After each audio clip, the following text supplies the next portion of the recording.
You're now listening to Hack and Grow Rich with Shaahin and his co-host Bart Baggett, where we discuss hacking your way to success and the unconventional paths to unreasonable success with the people who've been there. And now, the author of Billion, How I Became King of the Thrillpill Cult, Shaahin. Reach new heights of calm, focus, and happiness here on Mindfulness Mode with me, your host and mindfulness life coach, Bruce Langford. Hey, I'm here today with the guy who is all about Amazon. He's all about making money. He's all about living a great life, and he does live a great life, I think, from the look of it, from the sounds of it. I'm here with Shaahin. And Shaahin, are you in mindfulness mode today? Every day I'm in mindfulness mode, except for the days that I'm in mindlessness mode. As Alan Watts would carefully observe, that sometimes we need to lose our minds in order to find ourselves. So I'm a big fan of that, as I'm a big fan of Alan Watts. So you have been known to lose your mind at times, have you? I try to lose my mind a little bit every day. And it's actually more important than you know. Okay, so I'll give you my dirty little secret, which I don't give on air a lot. Okay. I like to make prank calls. It's one of my favorite things. I do multiple characters. I can do a Persian guy that speaks like this. How are you? I'm Mr. Irani. I can do a Russian guy. So I do multiple characters. And I will take time. I took time from a $20 million deal yesterday off the phone. I hung up. I put people on hold, and some of them were on hold. Some people I hung up, and I made a quick prank call, and then I got back on the phone. And I've been doing this for years. Wow, really? And what does this do for you? How does this feed you? It helps you lose your mind, because then you can find it again. You can't find it if it's not lost. So this is the interesting part about life.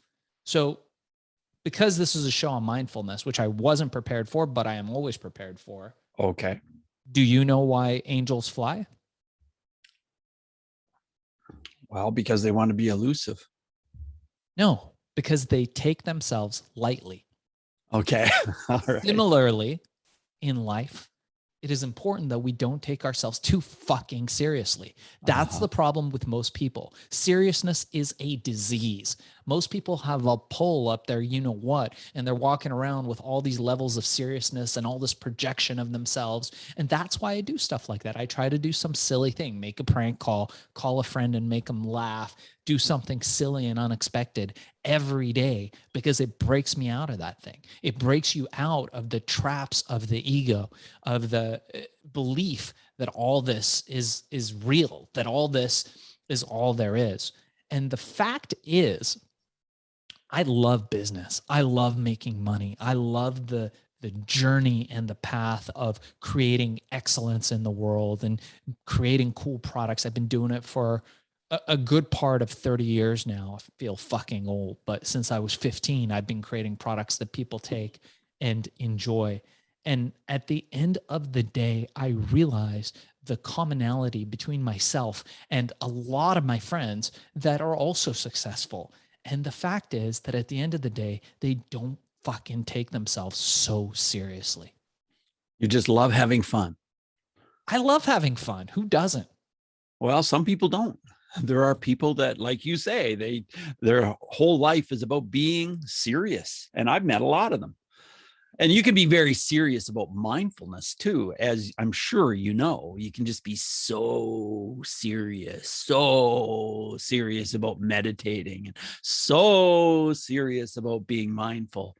So I think there are lots of people that don't really even know how to have fun, let alone know that they like having fun. Don't you think so? Yeah. Like I said, seriousness is a disease. It is not a quality to be admired. Whenever you look at people that are like super tight and their sphincter is wound up super tight and they're just very serious about things, there's something else in their life that's imbalanced. You look at the great people in history, I guarantee you they had a fucking rip-roaring laugh. You look at Albert Einstein, you look at John Rockefeller, you look at any of these people throughout history that reached these incredible heights of success, and you'll find antidotes of them being funny. Mark Twain is a great example of it. Oscar Wilde is another example of it.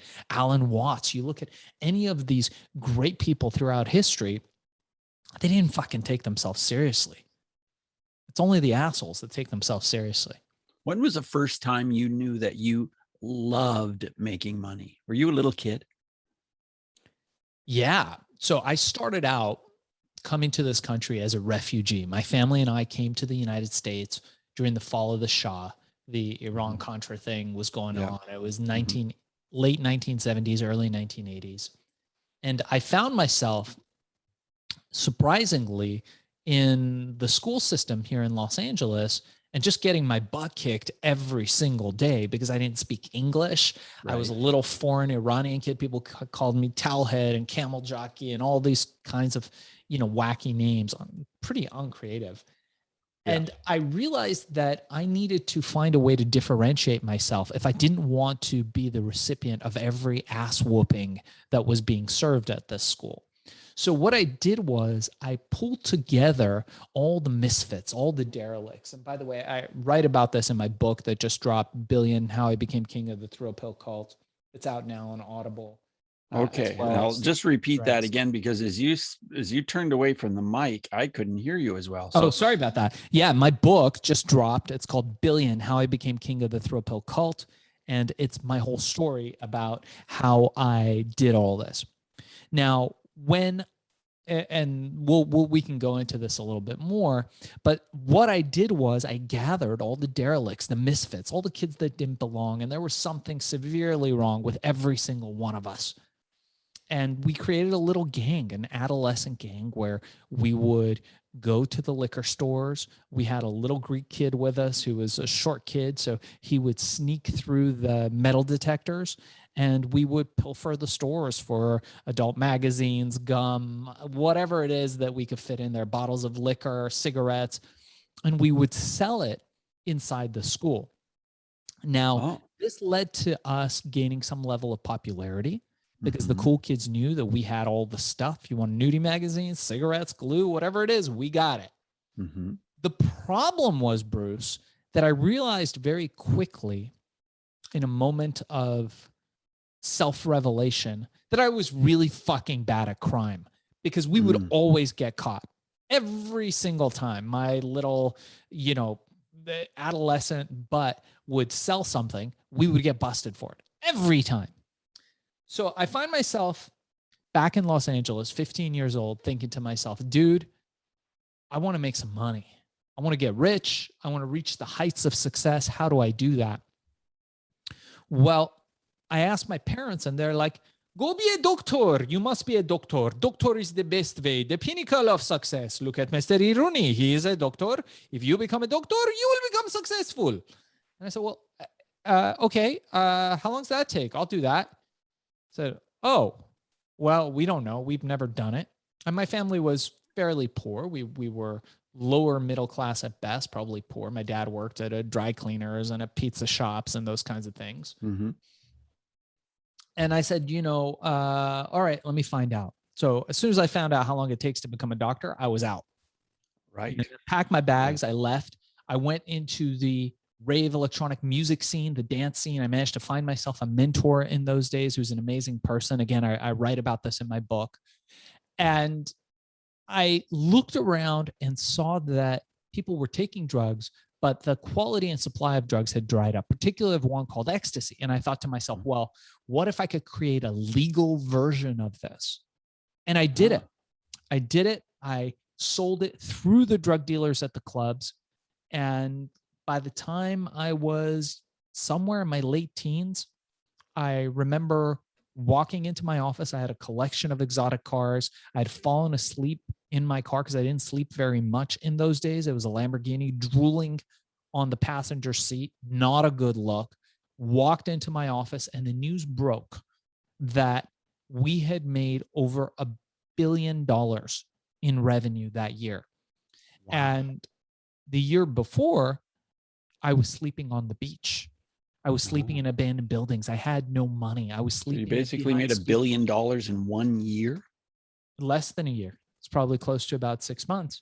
And I remember the more interesting part of that story is having a panic because I didn't know how much $1 billion was. I literally did not know. Was it 100 million, 1,000 million? And they told me, and I was like, holy fuck, does this mean I have to get an accountant? And you didn't want to get an accountant. Is that it? I didn't understand how that worked. I learned very quickly, and it's a good lesson for anybody who's getting involved in any of the businesses that I was in, that accountants don't actually count duffel bags full of cash. Who knew? Who knew? What do they do? What do they actually That's do? exactly what I thought. They came into my office and you would see these guys in their stuffy suits and everything. And when I'd be like, all right, you're the accountant, there's the duffel bags. They're stacked up there. They got cash in them. They didn't know what to do with that. So that was very interesting to me. You had to get your employees to count the cash or take it to the bank to count the cash. So very interesting lessons were learned in those days. But again, I write about it in my book called Billion, How I Became King of the Thrillpill Cult. 15-year-old kid invents a magic pill that sweeps the world by storm. Pretty fun stuff. How did you invent this pill? This is like, it sounds like you'd need to be a scientist to do that, or you would need to have all kinds of connections to people that knew chemistry or something. How did you pull that off? Well, I remember thinking to myself in another moment of clarity that I was going to succeed no matter what it took. I built that mindset and I wouldn't let anybody tell me no. So practically I would go to the library, I'd pick up books, I'd call authors. I'd be like, hey, do you know how to make this? Do you know how to do this? It was an herbal supplement in those days. So it was fairly simple to put the ingredients together, but to know what to put together involved specialized knowledge. And I was all up for asking everybody that I could. And some people were like, fuck off. We don't want anything to do with you. And other people were like, you know what? We'll help you. We'll give you some materials. We'll front you some ingredients. And I managed to get myself a girlfriend in those days. Her dad was, I don't know, like superintendent of some school district or something. And I managed to convince her to let me in through the back door as dude left through the front door to go to work. And I would cook up prototypes in her kitchen. So it was a crazy thing. And I didn't have the money to buy the machine to put the herbs in the capsule. So we would roll them up into things that look like pills. We'd put them in the oven to dry, and then we put them in little baggies. And I went to the clubs and I managed to get the drug dealers to sell them for me. And it went from 1 guy to 10 guys to 1,000 guys to 10,000 guys. So you sold them as though they were illicit, even though they actually were not. Is that it? No, we sold them through the same channels of illicit drugs, but we never sold them as illicit drugs. I remember I was standing in front of this big drug dealer. I thought the dude was going to kill me. I was trying to convince him to sell it. And he looks at me and he goes, what do you call it? And I was like, herbal ecstasy. And that was it. The name stuck. And it worked well. The name. Yeah. And what did it do for you when you took it, when you experienced it? Did you like the feeling?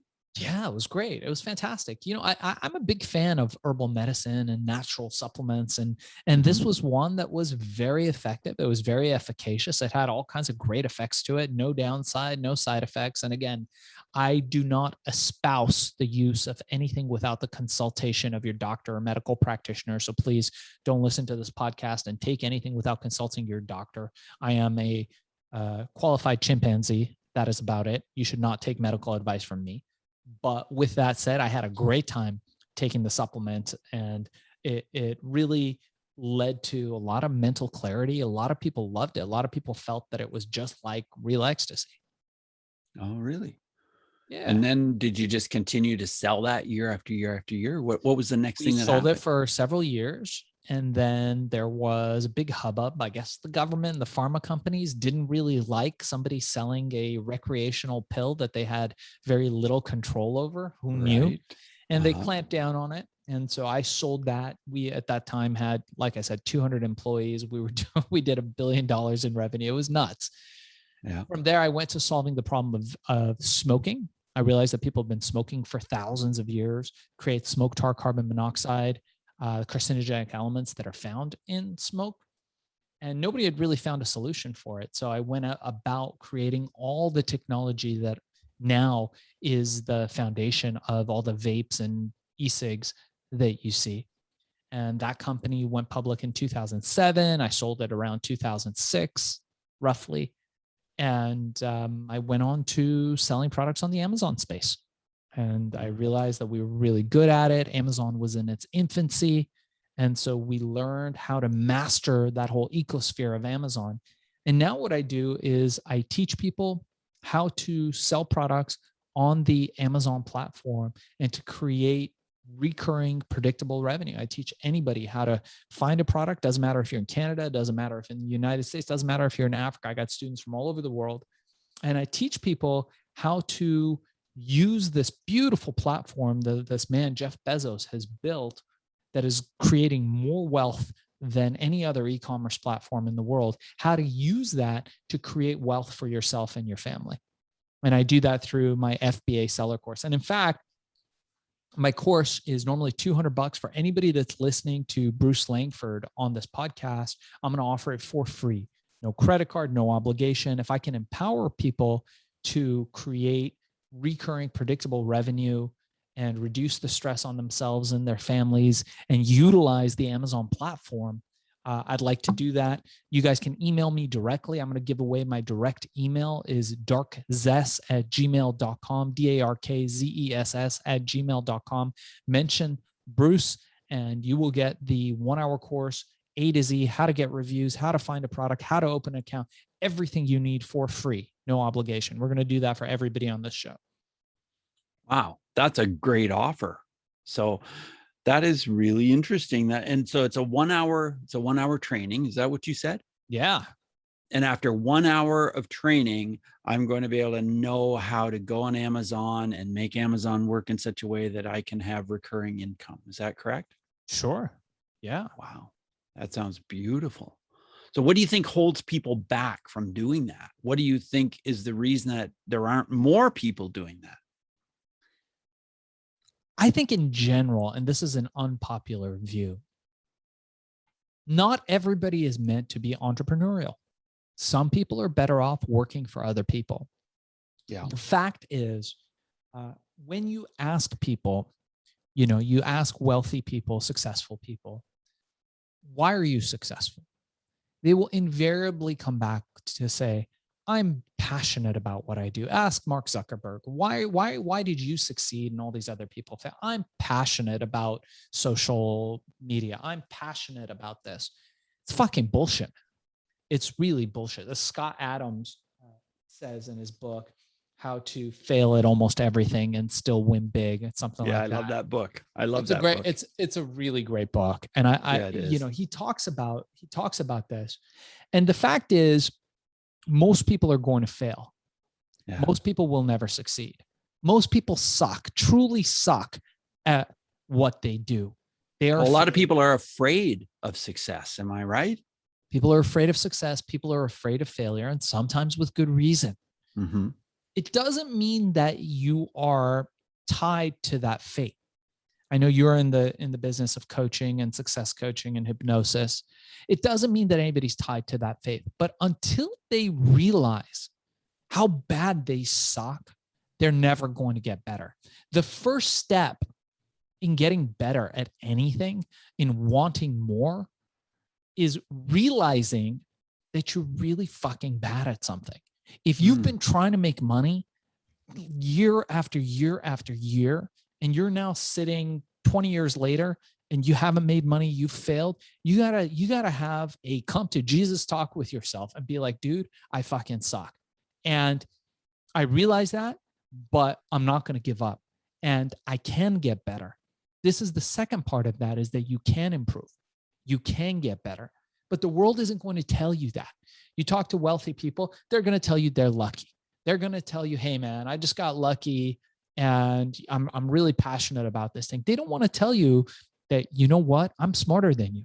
There are people smarter than you.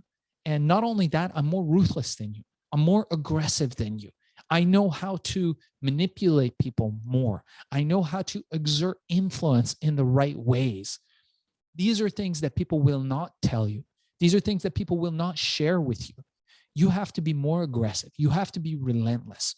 You have to have enemies. You have to go out there and fail. You have to be able to take risks. And you can't do that if you're broke. So I like to think foundationally, and this is what I teach my students and I teach everybody who comes aboard my course, is that you have to have 4 legs on a table. A 4-legged table is very sturdy. 3 legs, not the best table, not the worst table. 2 legs, oh man, that's not a good table. 1 leg, you're a fucking tripod. Okay. Yeah. What are the 4 foundations, the 4 pillars? Let's get the first one out of the way. You need to have either money in the bank or a job. Why? Mm-hmm. Eventually, we want to get you out of selling your fucking hours. Don't sell your hours. We want to get you to walk into that job and to give the finger to your boss and tell him to fuck off because you now have FU money. Until that happens, you need to keep your family fed. You need to keep diapers on the kids. You need to keep food on the table. But more importantly, you need to have a nest egg that releases pressure from you and allows you to go out there and take risks. Number 1, first foundation. Second foundation, cash flow positive real estate. I know you're in Canada. Canada is in a boom right now with real estate. Yeah. But you need to learn about real estate and get some involvement, some exposure to real estate that's producing cash flow. People will always need shelter, like food and water. People will always need shelter.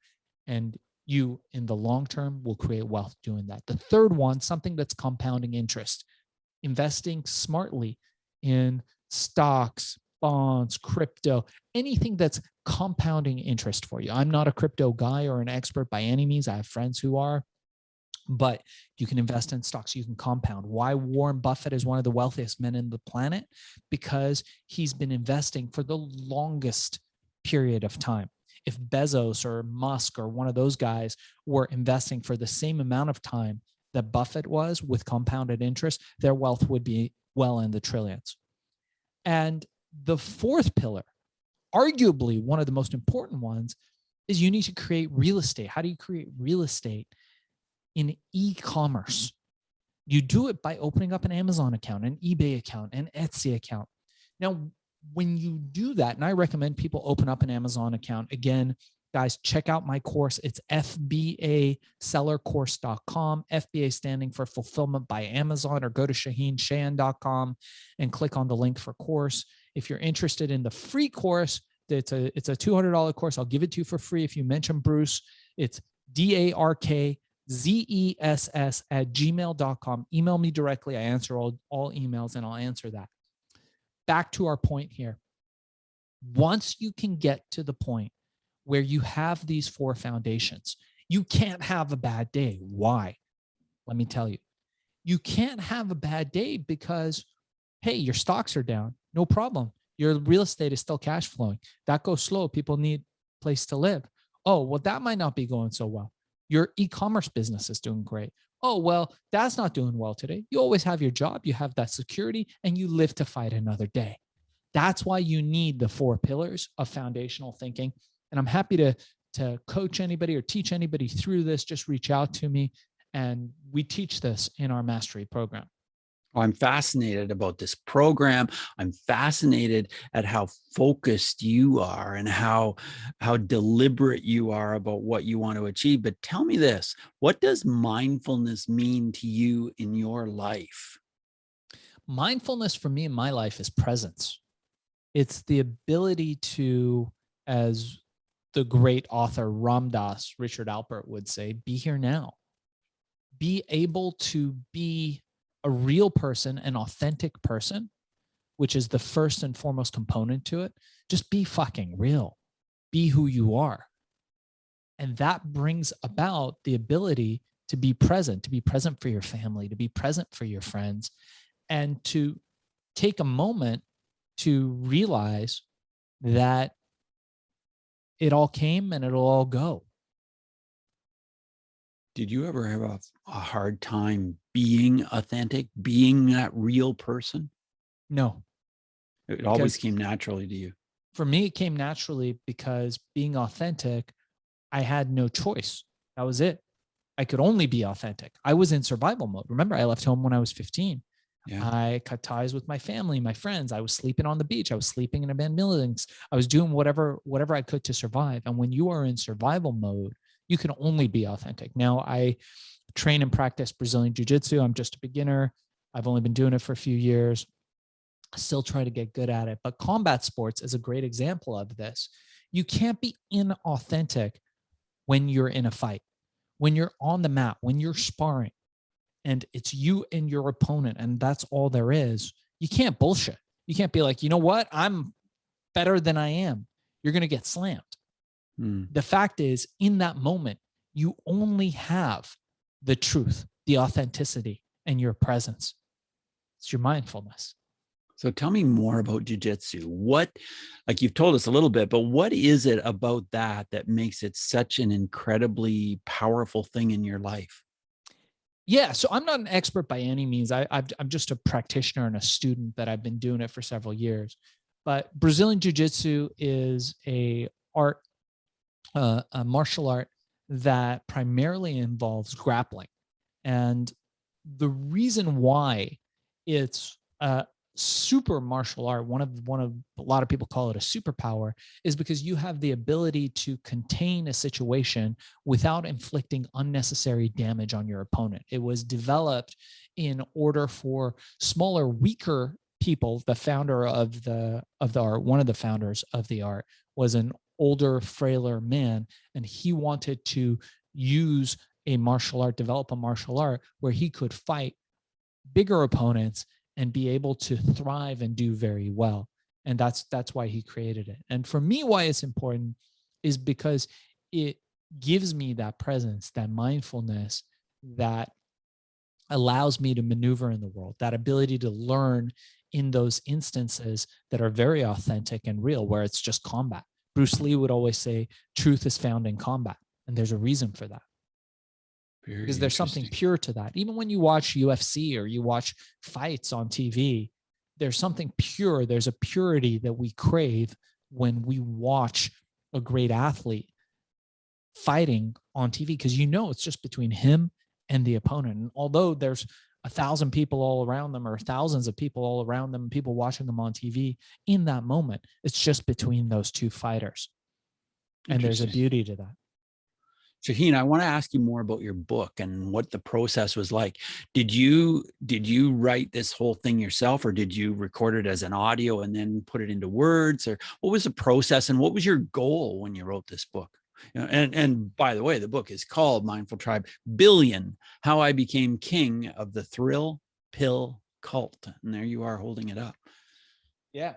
So the process was pretty interesting. You know, it's something I've been thinking about for a while, about writing a book, and we just got a film deal. So I'm very excited about that. It's going to be made into a major motion picture, which is very exciting. Mm-hmm. You know, the process for the book was basically, it started out with me just recording different stories that I knew through the time and through the years of herbal ecstasy, until finally I was like, you know what? Now I've got enough material to make it into a book. And I sat down, COVID happened, and I was like, well, no better time than to write and tell my story than through COVID. People have been encouraging me to do it for years. And it's a really cathartic experience writing your own book. It's an even more cathartic experience reading the audiobook, which I do myself for anybody who's interested. Billion: How I Became King of the Thrillpill Cult is on Audible now, so you can check out the audiobook. Please let me know what you think of it if you're listening to this podcast. I'm very interested in your comments. And if you're watching us on YouTube, make sure to like and subscribe. And if you're watching us on whatever channels, or hearing us on whatever channels that the show is broadcast on, make sure to like and subscribe to the show. Yeah. And so when did this book publish? It just came out. Yeah, because I looked on Amazon. I didn't see it. So. Oh, it's on Amazon now. Yeah. Okay, it is. Okay. So it's called Billion. Yeah. So what was the most interesting story you told in that book that pops into your mind right now? Because you're quite a storyteller. You really are. Well, I think, you know, there's a lot of interesting stories in the book. You know, there was a time where I was flown out to Japan to meet with one of the heads of the mafia, of the Yakuza, the Japanese mafia. And it turns out that they were interested in buying, or I should say taking over, the entire company. And I had to use influence to negotiate myself out of a very tricky situation. And I tell that story in there. There's plenty of interesting, exciting stories in there, but I try to tie them into practical lessons that people can use, because people are always like, okay, well, you did that. You sold herbal ecstasy, but how's that going to help me? And there's some real practical tools, practical lessons.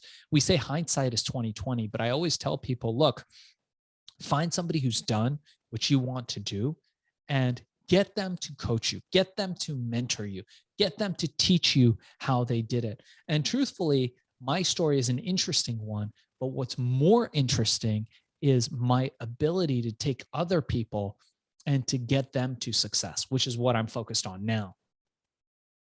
Interesting. Yeah.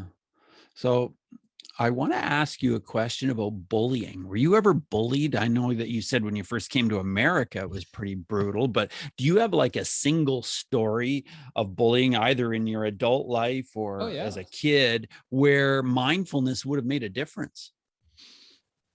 I don't know if mindfulness would have made a difference, because sometimes if you're about to receive an ass whooping, you're going to receive an ass whooping either way. But I will tell you a cool story from the book. So I called my buddy up. I don't know, 10 years old, 12 years old, something like that. 12 years old, maybe. I forget. It's a long time ago. And I say, all right, I'm tired of getting my ass whooped. You know, it's time we start getting some girls. There's all kinds of cute girls. I must have been 12 or 13. And I'm like, all right, we're going to start getting all the cute girls to hang out with us. I know exactly how to do it. And he goes, what is it? And I said, he's like, is this another one of your cockamamie ideas? I said, no, I'm going to tell you exactly what it is. And I said, faith. He said, what? I said, faith, the faith, the faith. So what the fuck are you talking about? I said, George Michael. He said, what? I said, look, that guy, he gets all the girls. He's a badass. Everybody loves him. His songs are a hit. That's it. I'm getting some jeans, tight jeans. I'm going to get a leather jacket, and I'm going to get an earring with a cross. If you guys remember George Michael, the great singer who's now passed away, would wear a cross. I'm like, that's it. So I went, my dad had a dry cleaners. And by the way, the only way we got clothes was when somebody left it behind and didn't pay their bill at my dad's. That's how we got new clothes. I didn't eat at a restaurant until I was 15. I didn't know what that was. I didn't know that there was an option to do that. So I went to my dad's dry cleaners. I managed to purloin a few pieces of clothing, a jacket that was way too big, some tight jeans that maybe weren't exactly my size. I managed to make a little earring out of, I don't know, paper clips or something. I just clip it on my ear. And I showed up at school. And I thought this was it. This was going to be my in to being the cool kid. This is it. Everyone's going to love it. Yeah. And I walked in and my friend's like, you're fucking crazy. I don't want anything to do with this. And I'm sitting in class looking like I'm cool. Everybody is quiet. Everybody's quiet. What I don't know is that they're holding back their laughter. And I'm thinking, that's it. I'm going to be the cool kid now. I still didn't speak perfect English, but I was understanding and speaking some English. I was like, yeah, so this is it. Blue jeans, black jacket. I got the little earring. That's it. Everyone's going to think I'm cool. And the second the teacher walked out, people started throwing stuff at me, laughing. And I walked out to one of the greatest ass kickings I've ever gotten by some of the like jock type kids at school. And I remember thinking back to that, remembering that even though I was being beat down by a bunch of people, even though I was being bullied, although that was kind of the course, par for the course back in those days, that I did not take the punches lightly. I got up and I fought back. It didn't matter. I was bleeding, I'm bloody nose, all that stuff. I would not let them go until they gave up. And I realized that it was those experiences in life that built my grit, that built my resilience, that built my thick skin. So years later, I'm 15 years old and standing in front of a big drug dealer that's, likely killed people and is, big narcotics dealer, trying to get him to sell my herbal pills, not hearing any of the stuff that he's saying and having my feet glued to the floor, my eyes directed at him and convinced that I'm going to get him to sell my stuff, and being able to enforce my will and influence him to do that. It comes from those experiences. Now, I wouldn't seek out those experiences as they're pretty shitty and it sucks to get your ass kicked. But at the end of the day, I think sometimes these experiences lead us to a feeling of helplessness in the moment, only later to realize that it's a formative experience in our lives. Is this product, Global Ecstasy, still available today? Herbal Ecstasy. I own the brand now still. I recaptured it.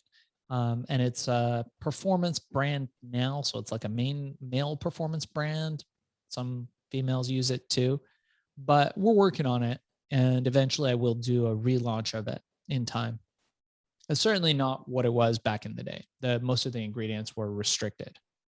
Oh, they were. Oh, Yeah. I see. Back in the day. And what's your opinion about all of the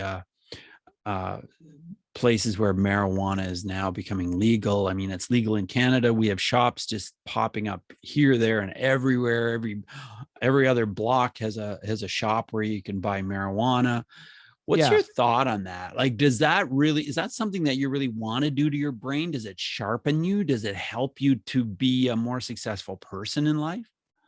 Well, you know what? Look, let me tell you this. I'll put it to you this way. I think it's a good question. I think part of the problem with Western culture, Western civilization, is that we've got a real fucking problem doing anything in moderation. That's the problem. We can't just be like, oh, okay, so it's legal now. Let's do, let's just be cool. It's not like that. It's like, it's legal. They're smoking it on the bus, on the train, in the libraries. People putting it in their nose. They're making crystals out of it and, shooting it up every orifice.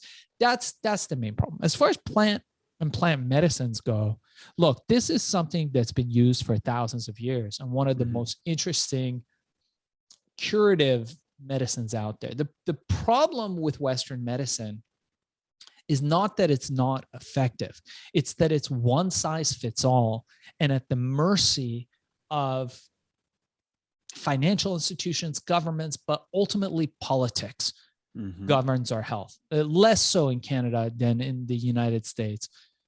But they have to come up with a one size fits all that works for everybody. The great thing about herbal medicine, and cannabis is really an herbal medicine that is effective for some people, that's ineffective for other people. For some people, it's addictive. I know people don't like to say that, but I know people that are addicted to it. They can't live life without it. The definition of addiction is if you quit something and have side effects or have withdrawal, then you're addicted to it.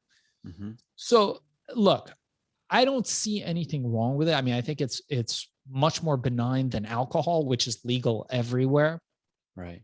And certainly more benign than tobacco, which is far more addictive and less curative in most cases.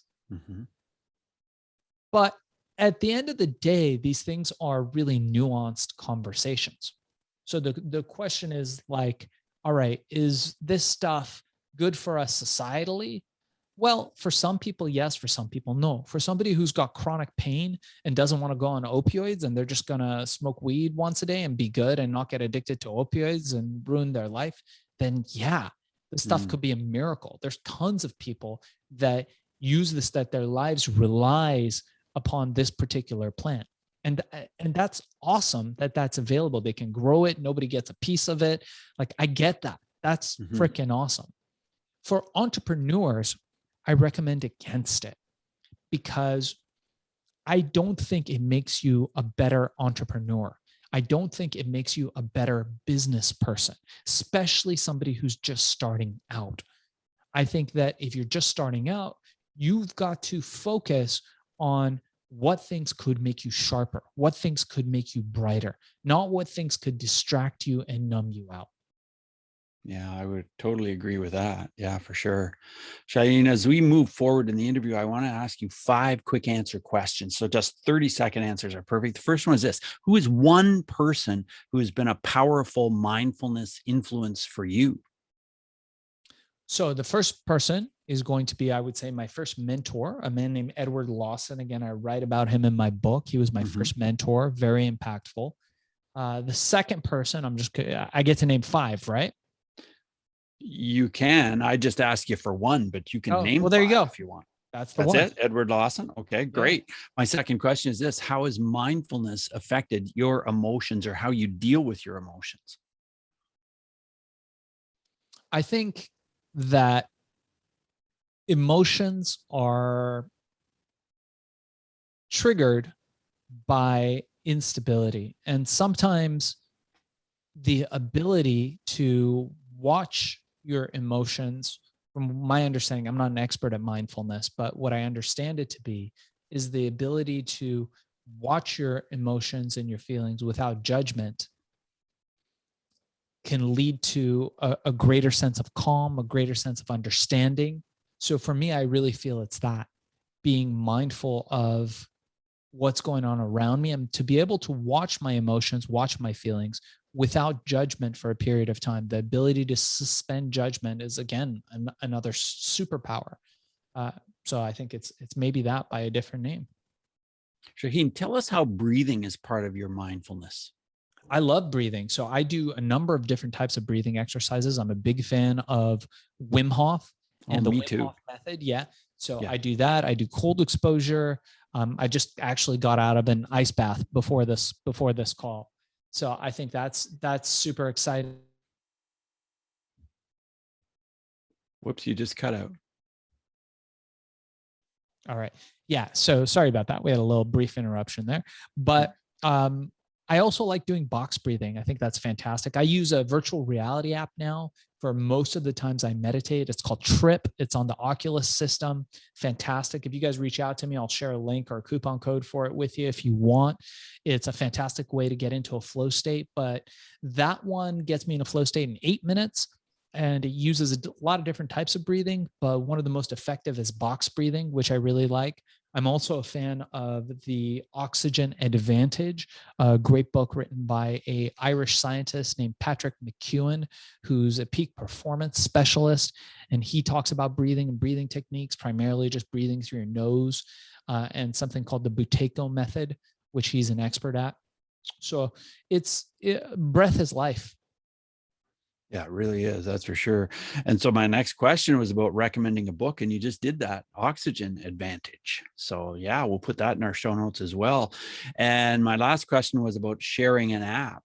Is there any other kind of app, or any app at all, that you would suggest that people can get to help them just be more grounded or more focused or more mindful? Yeah, so there's 2 things that I would really recommend. And again, here's another book recommendation. There's a great book called Altered Traits. Have you read this book? I have not. Oh, it's fantastic. It's a psychologist or psychiatrist who writes a book on the effects of meditation on the human mind. And it's really spectacular, on the brain and the mind, but it goes through all the clinical studies of meditation. It's called Altered Traits. I love it. I learned about it first because Wendy Rhodes from the hit TV show Billions was reading it. And I always look at the books that are on her desk in the TV show, and I always order them. And I got this book and I was blown away by it. But I would recommend get an Oculus headset and do Trip. There's an alternative to that if you don't like VR and you don't like virtual reality. There's a great headband called Muse. It's another one of these gadgets that I use, and they figured out how to gamify meditation. But I find that if you're able to shorten the amount of time that you're meditating and to receive the same benefits, the shorter the time, the better. So that would be my recommendation. I've got Muse, M-U-S-E, and Trip, two fantastic apps, both that work with hardware, of course, but both which are very effective. Awesome. And yeah, I'll put that in our show notes, mindfulnessmode.com. Check it out. Check out the show notes. Well, it's been great having you on the show. It really is, Shaahin. Thank you so much. What final words of advice would you have for anybody listening to this show today who just wants to get their act together, wants to feel better about life, wants to be more successful and be happier? Start by not feeling better. Start by being real, be authentic. Realize, ask people around you, ask 5 people around you what your greatest weaknesses and successes are, and strengths. And then ask those same 5 people, what and these should be people that are closest to you, what your superpower is. And then just shut the fuck up and listen. Shut up and listen. Most people cannot shut up. Shut up and listen to what they say. Very impactful. And on top of that, if you've got a job, if you're selling your hours, look for a way out of that in time. It doesn't happen overnight, but reach out to us. Let us help you. Let somebody help you. And think about creating recurring revenue streams where you don't have to sell your hours. And if I can help you with that, again, it's fbasellercourse.com, ShaahinShaahin.com. Email me at darkzess@gmail.com, darkzess@gmail.com. Join our community. We are Hack and Grow Rich, Stitcher, Spotify, Apple Podcasts, Google Podcasts, or YouTube. Make sure to like and subscribe. Let us know what you think. Yeah, check out Hack and Grow Rich and check out that website, fbasellercourse.com, and send an email and get that course for free. So that's pretty generous of you. Thank you so much, Shaahin. I really appreciate it. Appreciate having you on the show, and just keep doing the great stuff that you're doing for the world, helping people succeed, helping people feel better about life. So thanks so much for being here. Honored to be a part of it, Bruce. Thank you so much. All the best to you. Bye now, Shaahin.